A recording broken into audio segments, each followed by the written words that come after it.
पश्चिम घाटातील गोवा आणि महाराष्ट्र राज्यांमध्ये शिंगळ्या माशाच्या नव्या जातीचा शोध लावण्यात संशोधकांना यश आले आहे. हा मासा उथळ डोंगरी प्रवाहांमध्ये आढळतो. अशा प्रवाहांच्या तळाशी वाळू, गोटे आणि दगड यांचे मिश्रण आढळते, जे या माशाला लपण्यासाठी व अन्न शोधण्यासाठी योग्य सूक्ष्म अधिवास उपलब्ध करून देते. स्वतंत्र संशोधक बालाजी विजयकृष्णन आणि ठाकरे वाईल्डलाईफ फाउंडेशनचे संशोधक तेजस ठाकरे आणि अभिषेक शिर्के यांचा या संशोधनात सहभाग होता.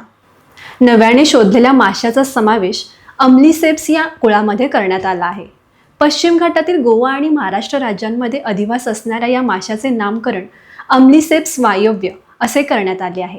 या प्रजातीच्या उत्तर पश्चिम म्हणजे वायव्य घाटातील वास्तव्याच्या संदर्भाने हे नाव देण्यात आले आहे. दुभंगलेली शेपटी, अपूर्ण मध्यरेषा, शेपटीच्या मध्यभागी असणाऱ्या शिरांमध्ये आकड्यासारख्या रचनेचा अभाव, तसेच शेपटीच्या भागाशी एकरूप न होता स्पष्टपणे वेगळी असलेली कल्ल्यांची रचना असे या माशाचे रूप आहे. त्यामुळे या माशाला त्यांच्या कुळातील इतर प्रजातींपासून वेगळी ओळख मिळते. गोवा राज्य आंतरराष्ट्रीय स्तरावर पर्यटनासाठी प्रसिद्ध असले तरी हा परिसर पश्चिम घाटातील समृद्ध जैवविविधता जपणारा एक महत्त्वपूर्ण अधिवास मानला जातो. या प्रजातीची नोंद सध्या गोवा आणि महाराष्ट्र या दोन राज्यांमधील काही मर्यादित ठिकाणांवरूनच झाली आहे.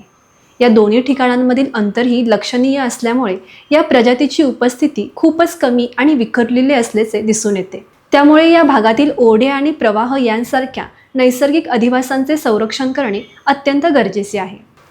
अशा संवेदनशील अधिवासांचे जतन केल्यास केवळ या प्रजातीचेच नव्हे तर गोड्या पाण्यातील इतर अनेक माशांच्या प्रजातींचेही संरक्षण होऊ शकते.